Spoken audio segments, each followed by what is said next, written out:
Genghis Khan was the founder and first great Khan and the emperor of Mongol Empire, which became the largest empire in history after his death.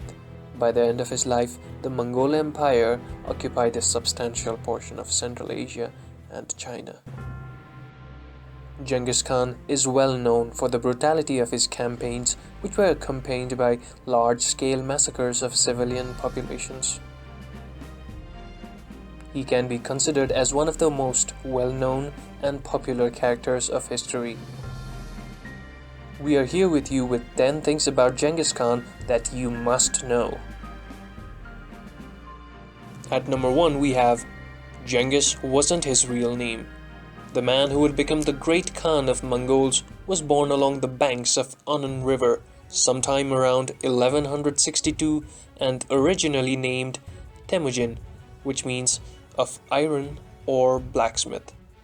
He did not get the horrific name Genghis Khan until 1206 when he was proclaimed leader of the Mongols at a tribal meeting. While Khan is a traditional title meaning leader or ruler, historians are still unsure of the origins of Genghis. It may have been meant ocean or just, but in context it is usually translated as supreme ruler or universal ruler. At number 2 we have he had a rough childhood. From an early age, Genghis was forced to contend with the brutality of life on the Mongolian steppe. Rival Tatars poisoned his father when he was only 9, and his own tribe later expelled his family and left his mother to raise her 7 children alone. Genghis grew up hunting and foraging to survive, and as an adolescent, he may have even murdered his own half-brother in despite over food. During his teenage years, rival clans abducted both of his young wife, and Genghis spent time as a slave before making a daring escape. Despite all these hardships, by his early 20s, he had established himself as a formidable warrior and leader. After amassing an army of supporters, he began forging alliances with the head of important tribes. By 1206, he had successfully consolidated the steppe confederations under his banner and began to turn his attention towards outside conquest. At 3 we have there is no definitive record of what he looked like. For such an influential figure, very little is known about Genghis Khan's personal life or even his physical appearance. No contemporary portraits or sculptures of him have survived, and what little information historians do have is often contradictory or unreliable. Most accounts describe him as a tall and strong figure with flowing mane of hair and long bushy beard. Perhaps the most surprising description comes from a 14th century Persian, Rashid al-Din, who claimed Genghis had red hair and green eyes. Al-Din's account is questionable. He never met the Khan in person, but these striking features were not unheard of among the ethnically diverse Mongols. At number 4, we have some of his most trusted generals were former enemies. The great Khan had a keen eye for talent, and he usually promoted his officers on skill and experience rather than class or ancestry.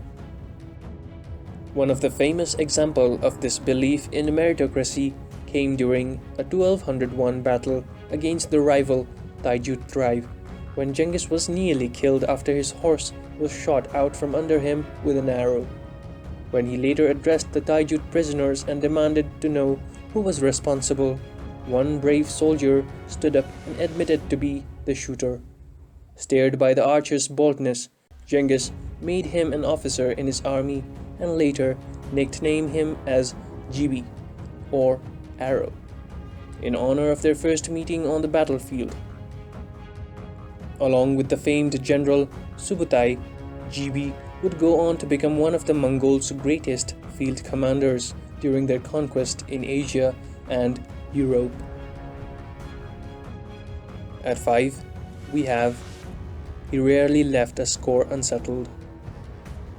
Genghis Khan often gave other kingdoms a chance to peacefully submit to Mongol rule, but he did not hesitate to bring down the sword on any society that resisted.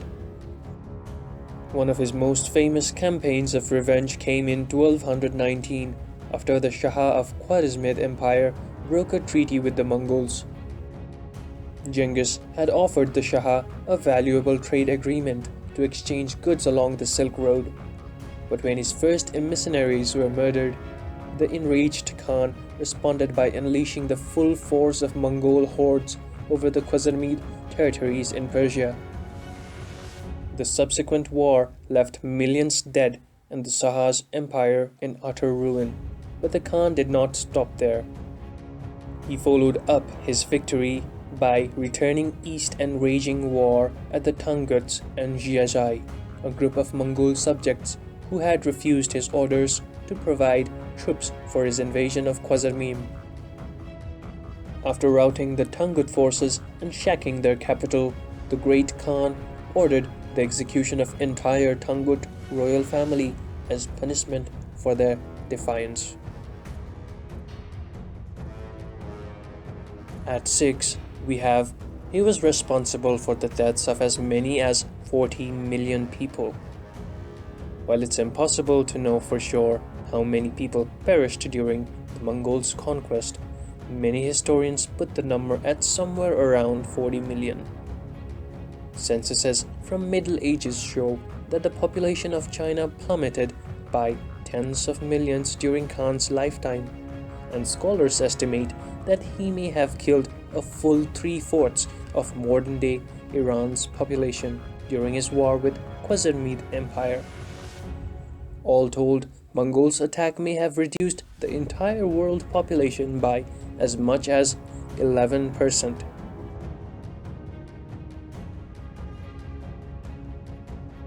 At 7, he was tolerant of different religions. Unlike many empire builders, Genghis Khan embraced the diversity of his newly conquered territories. He passed laws declaring religious freedom for all and even granted tax exemption to places of worship. His tolerance had a political side. The Khan knew that happy subjects were less likely to rebel, but the Mongols also had exceptionally liberal attitude towards religion. While Genghis and many others subscribed to a shamanistic belief system that revered the spirits of sky, winds, and mountains, the steppe peoples were a diverse bunch that included Nestorian Christians, Buddhists, Muslims, and other animistic traditions. The Great Khan also had personal interest in spirituality.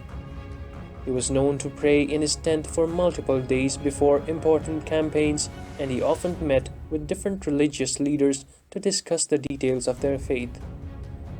In his old age, he even summoned the Taoist leader Hui Chuiji to his camp, and the pair supposedly had long conversations on immortality and philosophy. At number 8, he created one of the first international postal systems. Along with bow and the horse, the Mongols' most potent weapon may have been their vast communication network. One of his earliest decrees as Khan involved the formation of a mounted courier service known as Yam. This medieval express consisted of a well-organized series of post houses and way stations strung out across the whole of the empire. By stopping to rest or take on a fresh mount every few miles, official riders could often travel as far as 1,200 miles a day.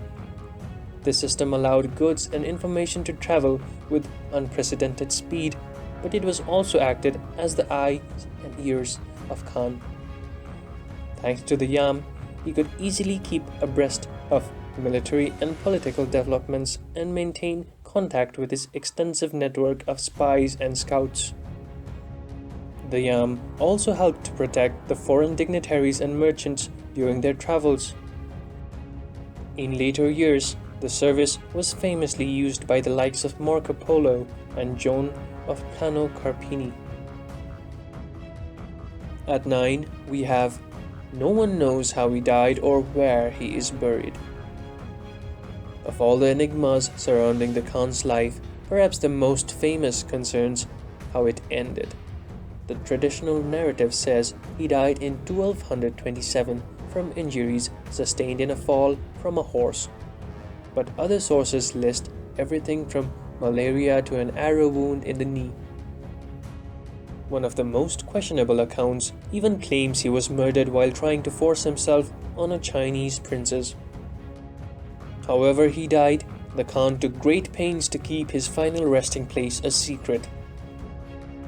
According to legend, his funeral procession slaughtered everyone they came in contact with during their journey, and then repeatedly rode horses over his grave to help conceal it. The tomb is most likely on or around a Mongolian mountain called Burkhan Khaldun, but to this day its precise location is still unknown. At number 10 we have the Soviets tried to snuff out his memory in Mongolia.